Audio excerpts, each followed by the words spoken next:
When I made that Yak 2 Kebab video not too long ago, a whole lot of you requested that I play this thing next. And with the recent nerf of the Airfield AAA, I've got a whole lot more motivation to play low tier props. So here we go. This is the I-29.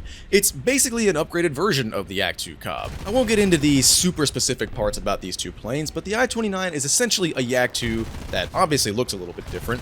It's got a little bit better engines that make a little more power, so it is going to climb slightly better, and it is going to be a little bit faster in level flight. But you do have to trade off some maneuverability for this little bit of extra engine power.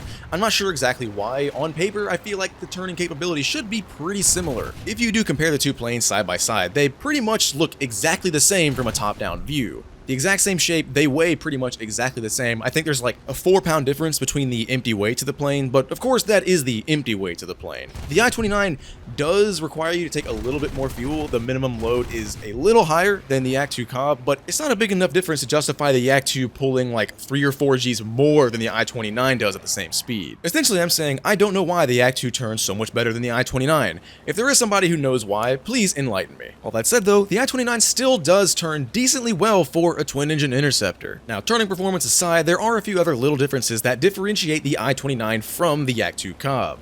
Now, obviously, it's a premium plane, which is neat, I guess, if you're grinding low tier. It gets 1 extra machine gun, so instead of 2 machine guns, it gets 3. And instead of sitting at a battle rating of 2.3 like the Yak 2, it sits at a battle rating of 2.7. And unlike the Yak 2, it does not look like a grasshopper. And also, it's red. Now, of course, being an interceptor, the I-29 gets an interceptor air spawn, which is really one of the best parts about both this and the Yak 2. If you are climbing correctly, you will end up above the entire enemy team almost every single time. And as I'm sure you all know, altitude is extremely important in props. Oh, and as far as the matchmaker goes, you still are at a very low battle rating, so you're going to be facing a lot of brand new players, so you can kind of just bully the entire lobby most of the time. To be honest though, it's not quite as easy to do as it is in the Yak 2, just because you don't have that turning performance that the Yak 2 does. I swear the Yak 2 kind of just floats if you want it to.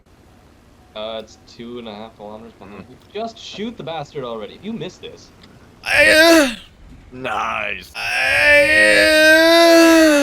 I still don't really know why I moan when I try and shoot things. Alright, I was gonna say something right here, but I completely forgot what I was gonna say. Now, in my short time playing the I-29, I only had 2 dogfights, and each one, I didn't even get the kill. I had a couple high kill games, but they're also extremely boring, and it's just me farming people who are basically AFK. Just one of those fights. It's me versus a P-39N. I went down to get a bit of speed. He tries to take a full commit head-on, but I'm not gonna do that. I'm going to get over on top of him, try and feather those flaps the best I can without having them fall off, because they do fall off pretty easily.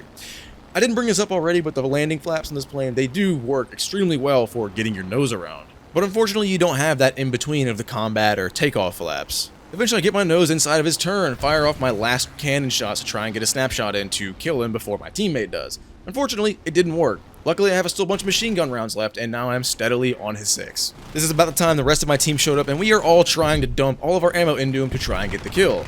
Unfortunately for me, I didn't get it. If you couldn't tell, I don't have that much footage for this thing. This is the literal only other dogfight I had in this plane that I also am not even going to get the kill for. This time against a plane that is an entire BR bracket higher than mine. It's P-51C. I've hardly played it at all, and when I did, it was like months and months ago, but I do remember it being a solid plane. Now in this fight, as you can see, I'm kind of feathering my throttle a little bit, kind of going up and down with it as I feel necessary, and I can't even explain why. I just kind of like see where he's going versus I'm going, and I'm like, okay, this feels right.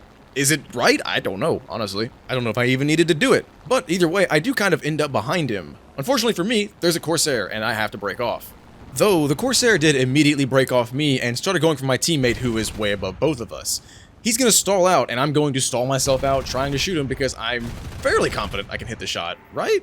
Okay, there we go. Okay, the I-29, a more aesthetically pleasing Yak 2 at a slightly higher battle rating, except it doesn't turn as well. But even though it doesn't quite turn as well as the Yak 2 Cobb, it still turns pretty dang good for a twin-engine interceptor, and I like interceptors that have some turning performance. Although, full transparency, I would probably rather play the Yak 2 over this. Alright, that's about all I have to say about the I-29. Let me know what you guys think about it. Alright, that's it from me. I'm out. Peace.